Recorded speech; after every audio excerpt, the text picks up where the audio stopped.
문체론 6장 명시 상서 순전에 기록된 바 위대한 순임금이 말하기를 시란 인간의 사상과 감정을 나타낸 것이고 노래란 그것을 길게 늘여놓은 음절이다 라고 하셨다. 성인의 이런 설명으로 이미 시와 노래의 의미가 분명해진다. 이와 같이 인간의 마음속에 있는 것을 사상과 감정이라 하고 언어와 문자를 사용하여 그것을 표현한 것을 시라고 한다. 글과 말로써 사상과 감정을 표현한다는 시의 의의가 바로 여기에 있는 것이다. 시란 지이다. 유지할 지이다. 즉 단정함을 지켜나가는 것이다.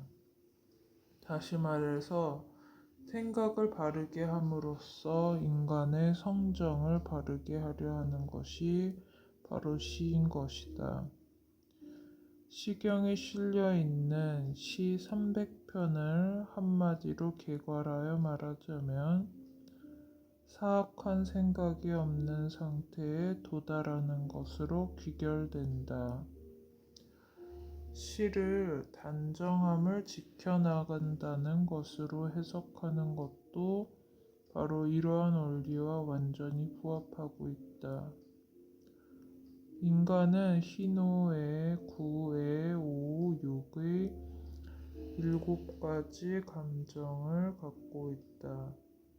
이들 감정은 외부 사물의 자극을 받아 감흥을 일으키며 이러한 감흥을 통하여 인간은 사상과 감정을 노래로서 나타낸다. 이러한 모든 과정은 지극히 자연스럽게 이루어진다. 옛날에 현조라는 갈천시의 운율 작품이 있었는데 그것은 곡을 붙인 것이다. 그리고 황제의 운문이라는 악곡도 이치상 따져보면 곡조만 있고 가사는 없는 그런 것은 아니었을 것이다. 유임금의 시대에 이르러 대당이라는 노래가 불리었고 순임금은 남풍이라는 가요를 지었다. 그러나 이 두 작품을 조사해보면 그것들은 단지 사상만을 전달할 수 있을 뿐이었다. 위대한 우임금은 백성의 삶을 유익하게 하는 9가지 일의 질서를 갖추는 공덕을 성취하였고 나아가 그것을 칭송하는 노래를 부르게 하였다. 태강의 시대에 이르러 도덕이 무너지게 되자 그의 5 형제가 노래를 지어 한탄하였다. 이와 같이 시로서 미덕을 칭송하고 악행을 바로잡는 것은 오랫동안 지속되어 온 관습이다. 상나라에서 주나라에 이르는 동안 아와 송은 그 체제가 완전히 갖추어지게 되었다. 그로써 시경의 사시가 눈부신 빛을 드러내니 그것의 유기는 침이라고도 심오하다. 공자의 제자인 자하는 아름다운 색깔 대신에 흰색을 사용하여 윤곽을 그린다라는 행이 들어있는 장을 정확히 이해했고 자공은 절차탕마의 구에 대해 언급했다. 그런 까닭에 공자는 이들 2사람을 칭찬하여 이르기를 그들 2사람과는 시에 대해 논할 만하다라고 하였던 것이다. 사시는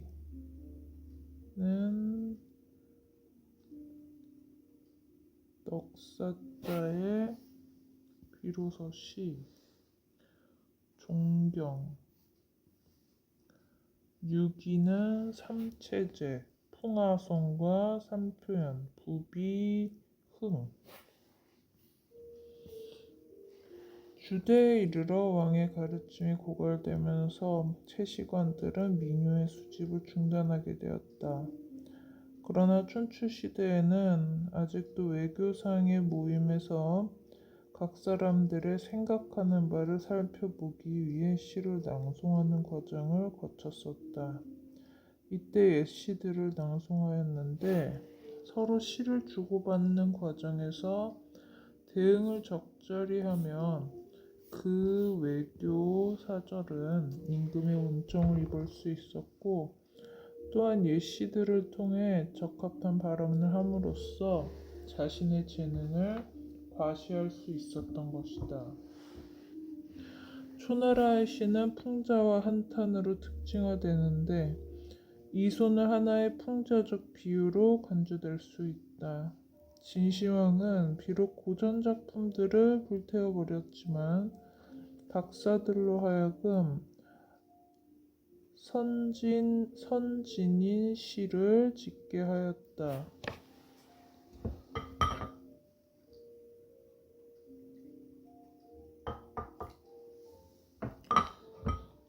한나라 초기의 위맹은 주대의 시인들의 예를 따라 공식적인 충고를 하기 위하여 사원 형식의 시를 처음으로 사용하였다. 한의 무제는 문학을 사랑했고 백양대에서 신하들과 시를 지으면서 재기를 겨루었다.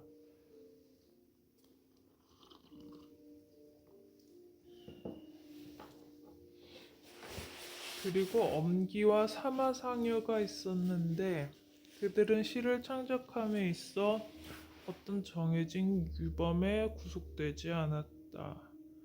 성제의 시대에 이르러 그 시대의 시를 선별하고 수집할 것을 명령했는데 모두 합하여 300여 편의 작품이 수집되었다.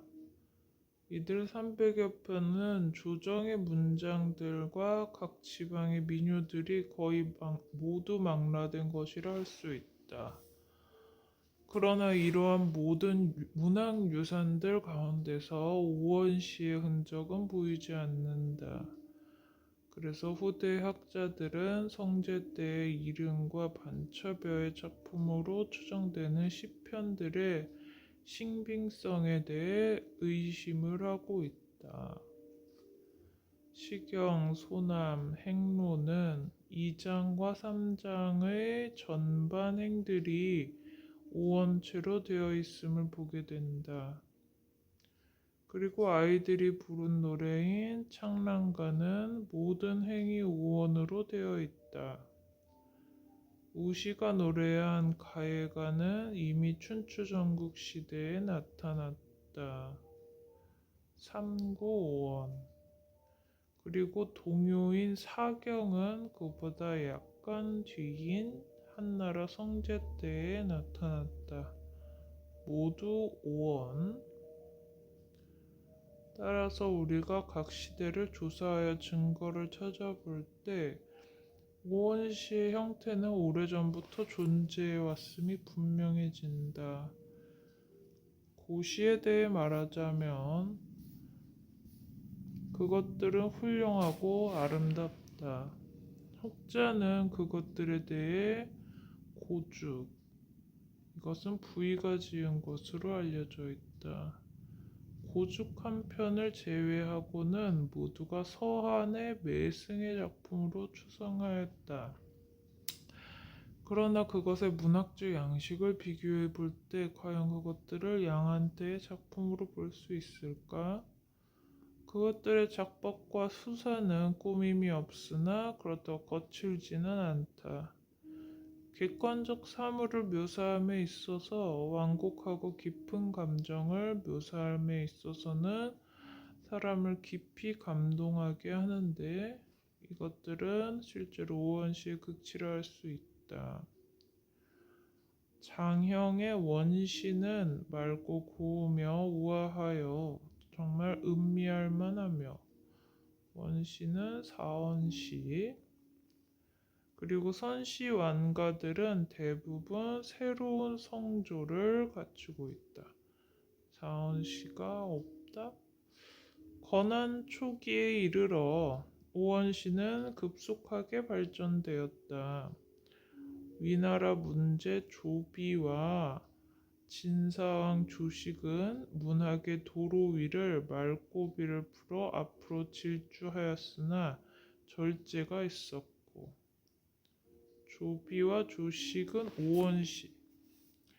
반면에 왕찬, 서관, 웅창, 유정은 같은 길을 바라보며 서로 경쟁하면서 질주하였다. 권한 7대가 이들의 공통된 주제는 풍월에 대한 사랑, 정원과 공원에서의 유람, 황제의 은혜와 총애에 관한 서술, 그리고 즐겁고 유쾌한 연애에 대한 묘사이다. 그들은 자신들의 생동감을 자유롭게 발휘함에 있어서는 기기가 있었고, 자신들의 재능을 적용함에 있어서는 숨김이 없고 솔직하였으며, 자신들의 감정을 표현하거나 사리에 대해 진술함에 있어서는 사소한 기교에 의존하지 않았고, 자신들의 묘사를 위하여 언어를 사용함에 있어서는 오로지 명료함을 추구하였다. 이러한 모든 것에서 그들은 일치했다. 위나라의 정시 연간에는 청담함을 소중히 했는데, 이 기간의 시편들에게는 도가사상의 요소가 뒤섞여 있다. 하연과 그 일파들은 대체로 피상적이고 천박하다. 다만 해강의 작품에서 볼 수 있는 맑고 고상한 기상과 완적의 작품에서 볼 수 있는 숨겨진 뜻의 심원함만이 뛰어난 성취를 이룩했다. 은거의 백일 시는 독창적이고 직언을 서슴지 않으며 두려워하는 바가 없는데, 그 언어는 기묘하나 그 사상은 정직하니 이건 역시 위나라 때의 진실한 기풍을 지닌 작품이라 하겠다. 진왕조 때에는 대부분의 재능 있는 사람들의 취향이 경박함과 화려함 쪽으로 기울어졌다. 장제, 장협, 장항, 반학, 반리, 좌사, 육기, 유군 등은 서로 어깨를 나란히 하여 시의 오솔길을 걸어갔다. 그들 작품의 수사는 정시 연간의 작가들보다 더욱 풍부하지만 그들의 활력은 건한 때의 대가들에 비해 유약하다. 그들 중 어떤 사람들은 표현의 정묘함을 얻기 위하여 문장의 수식을 분석하였고, 또 어떤 사람들은 유창함을 얻기 위하여 음절을 연구하였다. 이것은 그 시대의 전반적 추세였다. 동진시대의 문학작품들은 청담한 기풍에 깊이 빠지게 되었다. 그래서 작가들은 정사에 관하여 어떤 성취를 이루려는 시도들을 비웃었고, 세속의 허황한 이야기들을 완전히 잊어버리기 위해 숭고함의 추구에 몰두했다. 원괭, 손탁과 그 추종자들은 각자가 자신의 문학적 양식을 새기고 색칠하는 자기 나름의 독특한 방식을 지니고 있었으나 그 내용에서는 거의 일치했다. 그래서 그들과 웅장함을 다툴 정도의 능력 있는 사람은 아무도 없었다. 곽박의 유선씨는 출중하며 진실로 훌륭하다. 송나라 초기의 시들은 문학 경향에 있어 전대풍을 계승하기도 하고 또한 전혀 새로운 것을 추구하기도 하였다.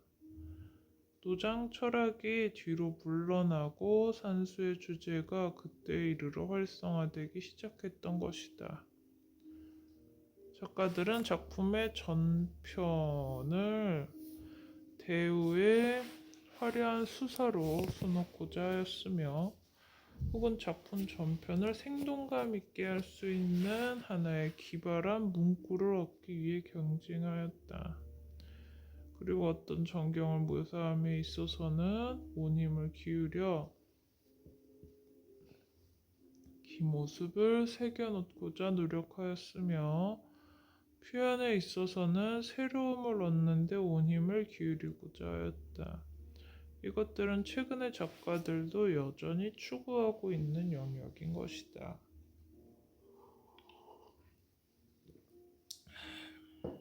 각 시대의 시편들을 전체적으로 살펴봄으로써 우리는 사상과 감정이 변화해온 흐름의 추세를 발견할 수 있다. 그것들의 동일한 측면과 상이한 측면들을 총괄하여 살펴보면 그러한 창작 경향의 윤곽이 명백해질 것이다.